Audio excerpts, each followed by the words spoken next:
ကဲဒီနေ့မှာတော့ကျွန်တော် brother တို့ကို global number 1 asmarata နဲ့မိတ်ဆက်ပေးမှာပဲဖြစ်ပါတယ်ဆိုတော့ဒီ global number 1 asmarata ဘလောက်ကျန်းလဲဆိုရင် brother တို့ဒီမှာပဲတစ်ချက်လောက်ကြည့်လိုက်ပါခင်ဗျာဒီမှာဆိုရင်လည်း brother တို့မြင်တွေ့နေရတဲ့အတိုင်းပဲပွဲချင်အား10မိနစ်အောင်ကြော်နေပါပြီအဲ့တော့ဆရာသမားကြည့်လိုက်ပါဦးကွာ060တဲ့ငါစိတ်ဆင်းရတာကွာအဲ့အောင်ကြီးဘယ်ကောင်ဂိမ်းကူးပေးလိုက်လည်းမသိဘူးလို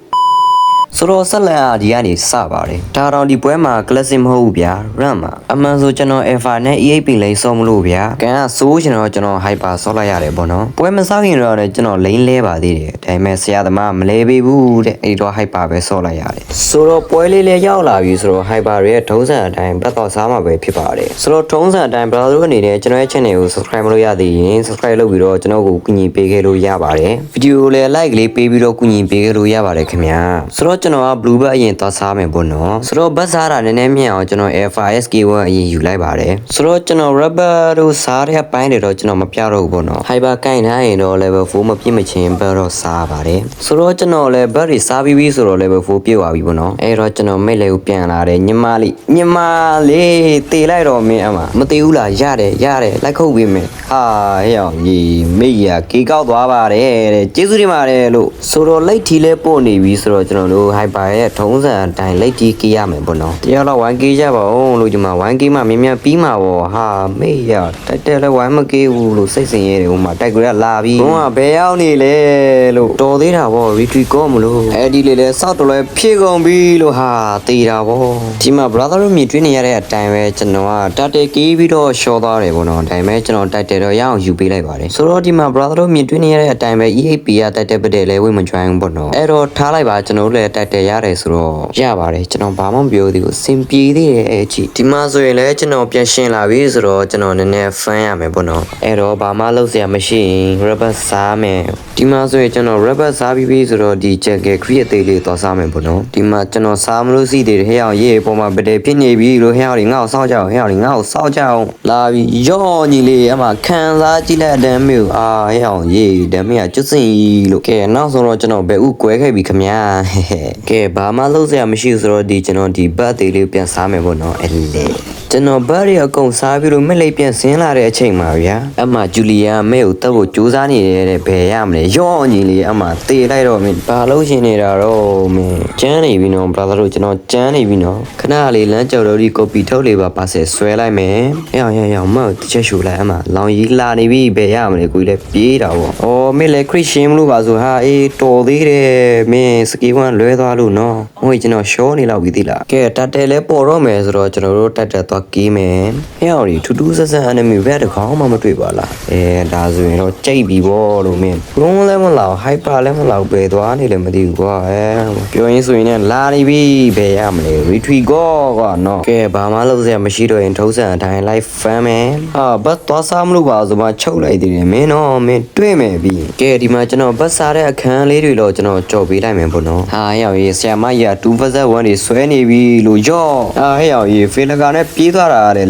လိုက်လေအကောင်ဟာအစမာရတိုင်းကန်ပြီးတော့မင်းစစ်တာကိုသွေးတဲ့စက်နဲ့လွတ်ပေးတာတဲ့ဆရာသမားကအမဂျူလီယန်လေးဘာလုပ်ချင်တာတော့မင်းကဘာလုပ်ချင်တာတော့ဟာဟဲ့အောင်ရေးအကောင်စပယ်မရှိတော့လိုက်ဟာရေးတဲ့အဲ့ဒီမဲ့လွဲနေသေးတယ်တော့ငါစိတ်ညစ်ဒါမျိုးကြတော့ဖြစ်တတ်ပါတယ်နော်တခါတလေလောဆယ်ဒီခရီသေးလေးကိုသွားစားလိုက်မယ်ဒီကိုခရီစားရင်ကိုတွေရတော့ကွာကျွန်တော်တို့enemy ပဲ hyper တဲ့နည်းနည်းတတ်မှာပေါ့နော်ဒီမှာဆိုရင်လည်းကျွန်တော်တက်လဲပို့နေပြီဆိုတော့ကျွန်တော်တယောက်တည်းတက်ကေးလိုက်တယ်ပေါ့နော်ဒီတခါလဲ enemy ပဲ hyper မလာဘူးလို့ဒီမှာဆိုရင်လည်းကျွန်တော်တက်3ခါလုံးယူပေးလိုက်တယ်ပေါ့နော်ဘာပဲဖြစ်ဖြစ်ကျွန်တော်တောင်းဝန်ကြည့်ပါတယ်ဟဲ့ရေးပြေးသွားပြီလို့စားတက်တယ်နော်ကဲထုံးစံတိုင်းဘာမှလုပ်စရာမရှိတော့ရင်ဘတ်သွားစားမယ်ပေါ့နော်ကျွန်တော်ဘတ်စားတဲ့အခန်းတွေကိုတော့ brother တို့ကြည့်ရပြင်းနေမှာကြောက်လို့ကျွန်တော်ကြော်သွားမယ်ပေါ့နော်ကျွန်တော်အောက်လိုင်းကိုပြန်ဆင်းလာတော့ဒီမှာတန့်ပိုင်း1ဆွဲနေတယ်လာပြီခဏလေးလာပြီနော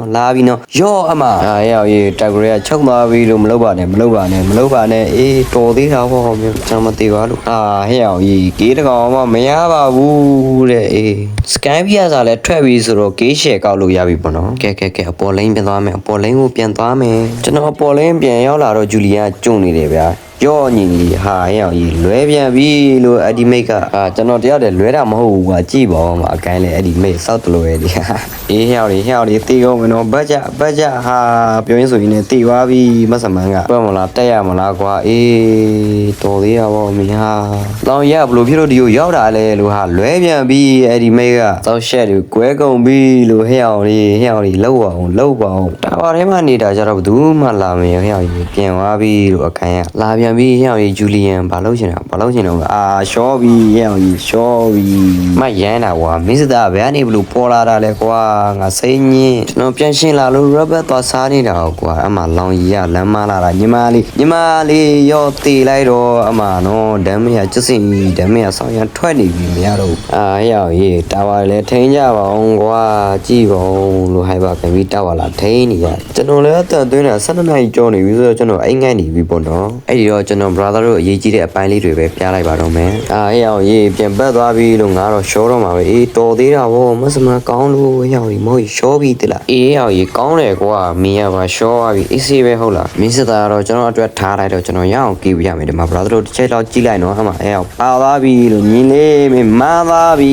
မင်းတွေ့အားနည်းနည်းလေးနဲ့ကျွန်တော်ပြန်ဆွဲတယ်ကွာမင်းဘယ်ရမလဲပြန်တက်ပေးလိုက်တယ်ဟုတ်လားကဲတာနေပြီဆိုတော့ငြိမ်နေလို့မရဘူးအဲ့တော့ဖန်ရမယ်ဟုတ်ပြီလားအဲ့တန်းကကွင်းလဲပြီးသွားပြီဆိုတော့ BOD ပဲဆက်သွားလိုက်မယ်ရောက်ရုံမှာဂျူလီယန်တွေ့တယ်ဟာရောက်ရေးငါသိတော့မယ်လို့မြောက်မနိုင်ဘူးကျွန်တော်မနိုင်ဘူးဒီကောင်ကျွန်တော်မနိုင်ဘူးအေးတော်သေးတာပေါ့မင်းလွတ်သွားလို့နော်ကံကောင်းလို့ဟဲ့အောင်ရေးမဟုတ်ကျွန်တော်သေးပြီလို့သူအားနဲနေပြီဆိုတော့ဒီသူအားတက်အောင်ကျွန်တော်ခရစ်လေးသွားစားလိုက်မယ်ဘုတော့အမဝင်မယ်ကျွန်တော်ဝင်မယ်စောက်တလွဲဒီကကွာသေးပြီလို့မယ်စောကြီးကလေးကသူအားနဲလေးနဲ့အိပ်ပြန်အောင်ကွာမပြန်ဘူးဒီတခါတည်းလားဆိုတော့မဟုတ်ဘူးဗျာဒီမှာလဲကျွန်တော်သူအားနဲလေးပဲကျွန်တော်လည်းအဲ့ဒါကျွန်တော်ဘာလုပ်လဲဆိုတော့အိမ်မပြန်တော့မှာကြောင်းလေးနဲ့ဟဲ့အောင်ရေးဟိုကြီးလိုက်ဟိုသွားမလို့ဒီသွားမလို့နဲ့အမဂျူလီယန်ဝင်လာတယ်အဲ့ဒါနဲ့ကျွန်တော်ဝင်ချမယ်ပေါ့ဘယ်ဟုတ်မလဲဆရာသမားဝင်လာပြီးတော့ပြန်ပြေးသွားတယ်ဒီမှာဆိုတော့ကြည့်အောင်လို့လောင်ရက်အဲ့ဒီမိတ်နဲ့လာနေပြီအေးတေရောအမဟဲ့အောင်ရေးဗီဒီယိုအခုထိမပြီးသေးဘူးလို့အားဒီလဲညောင်းနေပြီအဲ့လေအိမ်ငိုက်နေပြီဒီမှာလူကမနိုင်တော့ဘူးအဲ့တော့ကျွန်တော် brother တို့အတူချုပ်လေးပဲပြောပြပါတော့မယ်ကျွန်တော်အရင်အိမ်ငိုက်နေလို့ပါဒီမှာဆိုတော့ကျွန်တော်ပြန်ရှင်းလာတော့ဂျူလီယန်ကတကောင်လဲကြုံနေတာဗျာအမကျွန်တော်ကစကေး1သုံးတာလွဲသွားတယ်ဆိုပေမဲ့ဒီကလမ်းမပြီးတော့ကွာအမအကိုင်းအဲ့ဒီမိတ်ရဲ့နေရာကပ်ပြီးဘာမှလုပ်လို့မရဘူးအဲ့တော့ရှောပြီးထင်တာပေါ့ဘယ်ဟုတ်မလဲဆရာသမားစာတက်တယ်ကြည်အောင်အမကျွန်တော်ပြန်သိမလို့ဖြစ်သွားတယ်ဒါပေမဲ့မရှောပဲနေမလားလို့ကျွန်တော်တို့ဖွဲ့ရအုပ်လိုက်ဝိုင်းတက်ကြတော့အမဆရာသမားလဲရှောရောဒီမှာဆိုရင်လဲကျွန်တော်အလေလန်းသွားရှင်းမလို့ဗျာအမကန်ကောင်းချင်တော့လောင်ကြီးနဲ့တိတ်တိုးပါတယ်တဲ့အမကျွန်တော်တက်ပေးလိုက်တယ်ဒီမှာဆိုရင်လဲကျွန်တော်တို့လော့ပါယူလိုက်တာဗျာဒီဘက်တော့ AC နိုင်ပြီဗောဘယ်ဟုတ်မလဲဘလို့ပြန်ရှုံးရတယ်ဆိုတာကျွန်တော် brother တို့ပြမယ်အဲ့ဒါကတော့ဘာမှမဟုတ်ပါဘူးဒီကျွန်တော်တို့ပတ်တဲ့အမားလေးတစ်ခုကြောင်းပေါ့နော်ကျွန်တော်ကအဲ့ဒီလိမ်းမှာရှိနေတာဗျာအမကျွန်တော်ကဝင်မချရဲဘူးအမကျွန်တော်ကဝင်ရမလို့မဝင်ရမလို့နဲ့မစမရှောရတယ်အဲ့ကြားတဲ့တန့်ပါရှောသွားရောဒီမှာဆိုရင်လဲဗျာကျွန်တော်နဲ့မိတ်နဲ့နှကောင်ပဲကြံတော့တယ်အမမရဂျူလီယန်လက်ချက်နဲ့ရှောသွားတယ်တဲ့ကြည်အောင်လို့အမကျွန်တော်တယောက်တည်းဘလို့ defend ရမလို့ဒီမှာဒီလောက်ထိဖြစ်နေတာတော့ဗျာပြတော်တို့မှာတစ်ချက်တော့ကြည်လိုက်ဆရာသမားအပေါ်လိုင်းမှာခရစ်ရှင်နေပါတယ်တဲ့ဒီပွဲမရှုံးဘယ်ပွဲရှုံးမလို့လို့အမကျွန်တော်လည်းရှောရောအဲ့ကြားတဲ့လေရလာတိုက်သေးတယ်ကြည်အောင်အမငါစိတ်ညစ်ဒီမှာဆိုရင် enemy ရတာဝါရိုက်နေပြီဗျာဒီမှာကြည်လိုက် easy win တဲ့ဟဲ့အောင်တွေကြည်ပါအောင်ကွာဟိုမှာလေတိုက်ကုန်ပြီတို့ enemy ဘက်ကနောက်ဆုံးတော့လေ